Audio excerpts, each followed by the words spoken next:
Bonjour à tous, c'est Mélie sans Mélo et on se retrouve aujourd'hui pour que je vous présente ma pile à lire du Sweety Gourmet Challenge avec une lumière absolument dégueu, on va pas se mentir, parce qu'il fait super moche malgré le fait que je vous tourne cette vidéo le 15 juin. Si vous n'avez pas vu la vidéo de présentation du challenge et que vous souhaitez y participer, je vous encourage à aller la voir et à nous rejoindre sur le Discord puisqu'on a pas mal d'échanges de recommandations, de titres. On va, je pense, présenter, enfin il y a déjà des participants qui ont présenté leur pal, donc ça peut aussi donner des idées. N'hésitez pas. Habituellement, tous les ans, depuis la création du challenge, je prends le buffet à volonté.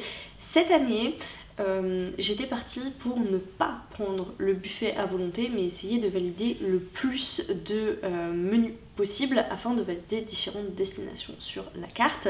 Je pensais que j'arriverais juste à valider certains menus parce qu'ils sont quand même plus courts que ceux qu'on pouvait vous proposer les années passées. Et finalement, avec les assiettes que j'ai prévu de lire, je pourrais tous les valider, même le menu à volonté. Donc c'est mon objectif, valider au moins une fois chacun des menus possibles. Sachant que le buffet à volonté c'est celui qui va sauter si jamais j'arrive pas au bout. Donc pour cela, j'ai prévu 31 assiettes, dont 25 différentes. Sachant qu'il y a des jokers que je peux remplir, sachant que bien sûr il y a des tas d'autres, je pense qu'il y a d'autres livres que je pourrais intégrer dans mon challenge, mais voici mon objectif de base. Donc comme je vous le disais, pour moi l'idée c'est de valider le menu tapas, le menu brunch, le menu pub, le menu restaurant, le menu salon thé et le menu buffet à volonté éventuellement. Mais comme les assiettes, je ne sais pas trop dans quel ordre je vais les lire et donc forcément dans quel ordre je vais valider mes menus, et ben je vais vous les donner dans l'ordre dans lequel elles apparaissent sur la carte. Au niveau des boissons, je vais commencer par lire en buvant un thé, un café, un chocolat, etc. On va pas se mentir, vu le temps qu'il fait, je vais sûrement pas aller boire un smoothie ou un milkshake. L'assiette suivante que je vais valider, c'est lire une nouvelle. Ce sera même un recueil de nouvelles, puisque j'ai reçu pour mon anniversaire, merci de copine, Memento Mori. Donc c'est un cadeau de Mélo, et en fait les filles qui étaient aux Imaginales sans moi cette année se sont battues, démenées pour que j'ai toutes les signatures de tous les auteurs de l'anthologie des Imaginales. Donc c'est une façon pour moi d'avoir un peu des Imaginales avec moi cette année.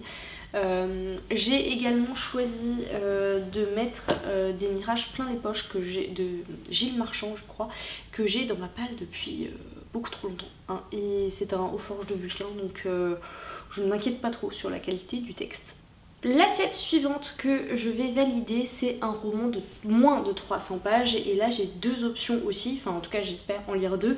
Le premier, en tout cas celui par lequel je commencerai, c'est Ni seul ni ensemble de Marie-Fleur Albuquerque, je crois, qui est l'autrice de Une maman parfaite. Mélo l'avait lu dans l'autre ordre et en fait on s'est rendu compte que les personnages étaient les mêmes, et bref. C'est une autrice que j'ai trouvée très très juste dans son propos et très engagée, donc bien sûr que j'ai envie de lire ce deuxième roman. C'est aussi un texte des éditions Aux Forges de Vulcain, et le suivant c'est Le Livre de Nathan qui là est paru aux éditions Mu et qui a été recommandé par Lucie Alu dans l'une de ses vidéos, et très clairement ce qu'elle en a dit, ça m'a donné très très envie de le lire. L'assiette suivante c'est l'assiette action, lire les pieds dans l'eau. Je vais essayer, quitte à me faire une bassine, je devrais pouvoir y arriver. Dans les petits fours, la première assiette que je vais valider, c'est une sortie de l'année, et j'en ai deux. Alors pour l'instant j'en ai qu'un seul. C'est Quelqu'un d'autre de Guillaume Musso. Ça fait quelques années que j'ai pas lu les derniers Musso qui sont sortis, même si à chaque fois il me tente beaucoup. Cette fois c'est un cadeau, donc voilà, je suis très contente de l'avoir et j'ai hâte de le découvrir. Le deuxième livre, qui sera une sortie de l'année, est paru juste là début juin, et donc il n'est pas encore arrivé jusque moi ici. Il s'agit du Cycle des secrets, le tome 2 de Manon Fargeton. Je ne me souviens plus du titre, mais je vous remets la couverture ici. J'ai adoré le tome 1 et du coup je réfléchis vraiment à prendre le reste de la collection en relié et à revendre le tome 1 que j'ai en brochet un jour, puisque pour l'instant il était à la cave. Deuxième assiette, c'est un roman jeunesse, et donc cette fois-ci j'ai sorti Messenger de Lois Lowry parce que c'est une tétralogie que j'ai pas encore terminée, voilà, c'est une honte. Assiette suivante, une couverture qui évoque l'été, et j'ai mis le tome 2 des Casalets. Alors oui, les couleurs sont pour moi un peu estivales, et puis il y a le chapeau, tout ça, que j'ai toujours pas fini, et oui, c'était un livre que j'ai démarré l'année dernière. Assiette suivante que je validerai, c'est choisir un livre pour quelqu'un. Ce sera probablement pour mon mari, hein, parce que bon, il va sûrement lire cet été. Et l'assiette suivante, c'est faire la lecture à quelqu'un. Comme vous le savez sûrement, peut-être, je suis maman d'une toute petite fille, et donc je lui fais la lecture tous les soirs, et pas que des trucs super courts, donc j'estime que ça compte. Pour le plat, bien sûr que je fais honneur à notre plat phare qui est une saga familiale ou un secret de famille. J'en ai même deux. Donc Mémoire d'un quartier, le tome 3, Adrien et Francine. Je vous l'avais dit, je suis restée longtemps bloquée à la fin du tome 1 parce que ça évoquait des crimes pédophiles, hein, et c'est extrêmement dur à lire. Mais la lecture du tome 2 m'a très clairement débloquée, donc bien sûr que j'ai envie de lire le tome 3. J'ai aussi le tome 4 dans ma palle, et puis après ça il faudra que je me débrouille pour récupérer les tomes 5 et 6, je ne sais pas comment encore. Et le deuxième livre que j'ai mis, c'est le Kate Morton, La prisonnière du temps. C'est le dernier que j'ai en français dans ma pile à lire. Et je vous avoue que son tout dernier, donc Homecoming, où c'est Adelaide's Hills, je crois, le titre français. Et j'ai pas encore décidé si je le lirai en français ou en anglais, ni quand. Voilà, mais en tout cas, celui-ci c'est le dernier qui reste dans ma pile à lire des Kate Morton, que j'adore pour l'été. Ensuite, j'ai choisi l'assiette Une histoire avec des personnages issus de minorités, et j'ai mis Babel, puisqu'en fait on va suivre un jeune chinois, je crois, qui est emmené en Angleterre dans les années 1828, et donc très clairement il est dans une position de minorité, sans compter que enfin, voilà, c'est un personnage d'une minorité ethnique en Europe. Donc voilà, je suis très contente d'avoir trouvé une assiette dans laquelle le mettre parce que je veux vraiment le lire cet été. Enfin tous, hein, on est bien d'accord, mais celui-là c'est je crois le dernier achat neuf que j'ai fait de l'année que je n'ai pas encore lu. Vous voyez l'idée? Donc il faut que je le lise. L'assiette suivante que j'ai choisi de valider, c'est faire une rando. Donc écoutez, j'en ai fait une très très sympa avec Mélo la semaine dernière. Je pense que je réitérerai l'expérience. Alors soit celle-ci, soit une autre du même parc, avec mon mari, ma fille et éventuellement de la famille qui nous rend visite. L'assiette suivante que je vais valider, c'est cuisiner un plat typique. Vous savez que j'adore cuisiner, donc ça va pas être très difficile pour moi. Au niveau du plat, j'hésite. L'été, j'ai l'habitude de beaucoup faire du shakshuka, je sais pas comment ça se prononce. Donc c'est un plat à base de lentilles de corail, de tomates, de poivrons, avec de la feta, un œuf et du pain pita, et c'est trop bon. Il me semble que c'est un plat indien si je ne dis pas de bêtises. Et je dois faire, parce que j'ai ce qu'il faut et ça attend dans mon placard depuis trop longtemps, des udon en fait, voilà, pour le Japon. Donc ça me fera voyager. Dans les fromages, la première assiette que je vais valider, c'est Histoire d'une lignée de femmes, et j'ai choisi d'avancer dans celui-ci, donc D'un silence à l'autre de Micheline Duff. Je le traîne depuis tellement longtemps, vous devez en avoir marre d'en entendre parler d'ailleurs.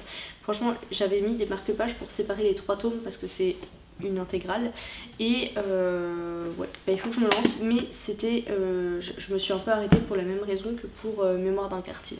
Un livre qui a rejoint sa pile à lire l'année précédente, si possible le même mois. J'ai fait l'exercice, j'ai cherché dans ma pile à lire un livre que j'aurais ajouté le même mois l'année précédente, donc juin, juillet ou août, hein. Et ben c'est pas évident parce que j'ai très bien, enfin en tout cas un livre papier, puisque mon objectif c'est aussi de vider ma palle papier, vous vous en souvenez. J'ai très bien lu ce que j'avais en papier de l'année dernière. Donc je n'ai pas trouvé quelque chose qui me convenait sur les mois de juin, juillet et août. Voilà, le seul, en fait il n'y en a qu'un seul en papier. Je dis bien en papier parce qu'il y a aussi l'OP de l'été à ce moment-là. Le seul que je n'ai pas lu en papier, c'est Les Dames du Lac, le tome 3 de Marion Zimmer Bradley, que je n'ai pas puisqu'il est à la cave. Donc c'est pas grave, ce sera de 2023 mais pas de l'été 2023. J'ai choisi de sortir As Long As the Lemon Trees Grow de Zula Katou, et ça c'est une recommandation de Rémi de l'Enquête la Magie. L'assiette suivante que je vais valider, il s'agit de lire un essai. Alors c'est un essai, je pense qu'on peut l'appeler comme ça. En tout cas, ce n'est pas un récit de fiction, et ça rassemble tout un tas de sources et de recherches autour de la trilogie des Willan et de son auteur, Pierre Bottero. Donc, je considère que c'est un essai. Voilà. Puisqu'il y a quand même, il y a quand même un peu d'extrapolation au sujet de certaines choses, je trouve. Je l'avais déjà commencé, je ne l'ai pas fini. Donc voilà, à voir si c'est une assiette que je vais conserver, parce qu'il faut que ça passe dans le jury de validation des assiettes. Faut que je vois avec Mélo si ça peut compter, mais oui, je considère que oui. Ils appellent ça un guide, mais peut-être que le mot essai fait un peu peur, mais pour moi c'est davantage ça. Et ensuite on passe directement au dessert, parce que franchement j'étais pas, enfin c'est pas que j'étais pas méga inspirée, mais j'avais pas énormément de choses à valider dans les fromages. Voilà, faire du tri dans la bibliothèque, je vais pas le faire puisque j'ai déjà fait un tri avant de partir, donc je vais pas en refaire non plus tous les 6 mois. Il faudrait se la dire, mais j'ai tellement peu acheté que je vais pas le refaire. Bref, donc dans les desserts, l'action phare c'est 2 jours sans lire. Je pense que ce sera assez facilement réalisable. J'ai failli ne pas lire hier, c'est vous dire. Il y a des jours comme ça où juste ça passe à la trappe. Mais j'ai réussi. Lire une utopie, et là j'ai choisi de sortir de ma pile à lire Un pays de fantômes de Margaret Killjoy, que j'ai en papier aux éditions Argyle et qui est dans ma cave. Donc c'est un livre que j'ai retrouvé dans ma médiathèque. Je crois, même médiathèque d'e-book, je crois qu'il le propose. Ensuite, un livre qui vous fait voyager. Et bien alors, croyez-le ou non, j'ai galéré à trouver quelque chose pour remplir cette assiette. Je suis retombée sur celui-ci, Les mensonges de la mer de Nashiki Kao. Donc bien sûr que ça va me faire voyager, puisque ça se passe dans les années 1930 sur une île isolée au sud de Kyushu, au Japon. Et j'ai très hâte, j'avais adoré L'été de la sorcière de la même autrice, et c'est pour ça que j'avais acheté celui-ci. Et j'en ai mis un deuxième, puisque c'est un auteur dont je viens de sortir un livre de ma palle, pareil, e-book. Et j'en ai un deuxième de lui que j'aimerais beaucoup lire, et il se trouve que ça se passe à Naples, et c'est La porte des enfers de Laurent Godet. Donc je l'ai aussi mis sur cette assiette. L'assiette suivante c'est Finir une saga, et là aussi j'ai mis 2 romans, donc qui font partie de ma palle e-book que j'ai trouvé dans ma médiathèque. Il s'agit de Calam. Il me reste, du coup, oui c'est Finir une saga, donc obvious, il me reste seulement un tome de chaque. Calam c'est une duologie, ça fait trop longtemps que je traîne ce deuxième tome, et en plus ça se lit super vite, donc j'ai pas d'excuse. Ma seule excuse c'est que j'avais pas été archi convaincue par le tome 1, malgré tout le bien que j'en avais entendu. Et le deuxième, là c'est pareil, c'est quelque chose que j'ai depuis tellement longtemps, et il faut vraiment que je le sorte de ma pile à lire.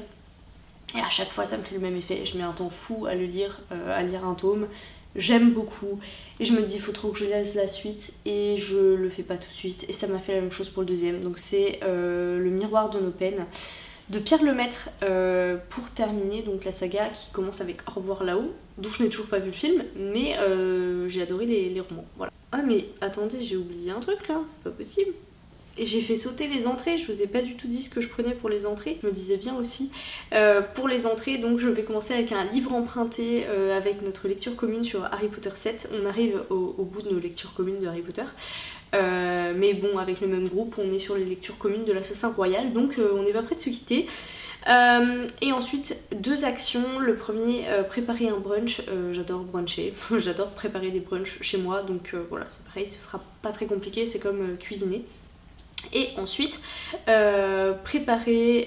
partager un conte qui nous apporte beaucoup. J'ai pas mal réfléchi, j'en ai déjà partagé un l'an dernier je crois.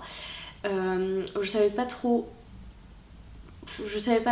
quoi prendre, mais finalement je suis arrivée à une décision, et donc je vous partagerai ça. Voilà. Et donc ce que je disais juste avant, c'est que si jamais il y a effectivement des assiettes que je ne peux pas valider en double pour X ou Y raison et que j'ai besoin de piocher dans d'autres assiettes. J'ai sélectionné 2 jokers, alors j'aurais pu en sélectionner plus bien sûr, mais j'en ai sélectionné 2. C'est lire un livre audio, puisque c'est certain que je vais lire des livres audio, je ne sais juste pas lesquels. Et ensuite c'est faire une relecture, puisque j'ai la relecture de l'Assassin Royal, le tome 3, qui ne va certainement pas attendre cet automne. En tout cas, je ne vois pas comment ça pourrait être possible. Donc voilà, avec tout ça, je serai capable de les répartir dans les différents menus et de tous les valider, sauf peut-être le menu à volonté comme je vous le disais, mais ça on verra au fur et à mesure. Voilà, écoutez, ça me fait une... En termes de pâle papier, ça ferait tout ça que je réussirais à retirer de ma bibliothèque. Donc ce serait absolument génial. Tout en tapant bien également dans ma palle d'e-book. Donc franchement j'adore cette perspective, ça me met en joie. Là il me reste 7 jours pour terminer mes 2 lectures en cours qui sont Plein Ciel et du coup La Mort du Roi Tsongor de Laurent Godet. Je pense que c'est faisable et après ça, let's go pour le challenge de l'été. Voilà. J'espère que cette vidéo pile à lire vous a plu. N'hésitez surtout pas, comme je vous le disais, à nous rejoindre sur le Discord pour échanger autour du challenge ou juste à le faire dans votre coin si vous le souhaitez et à nous dire dans les commentaires si vous avez participé et si oui, avec quoi. Si vous avez lu certains des livres dont j'ai parlé ici, n'hésitez pas à me le dire aussi pour que je les sorte peut-être plus vite de ma pile à lire. Et enfin, s'il y en a certains que vous avez aussi dans votre pile à lire et sur lesquels vous voulez faire une petite lecture commune, parce que c'est pas des grosses lectures, donc de toute façon ce sera une petite lecture commune, n'hésitez pas, ce sera avec très grand plaisir. Et puis en attendant une prochaine vidéo, je vous souhaite à toutes et à tous de très belles lectures.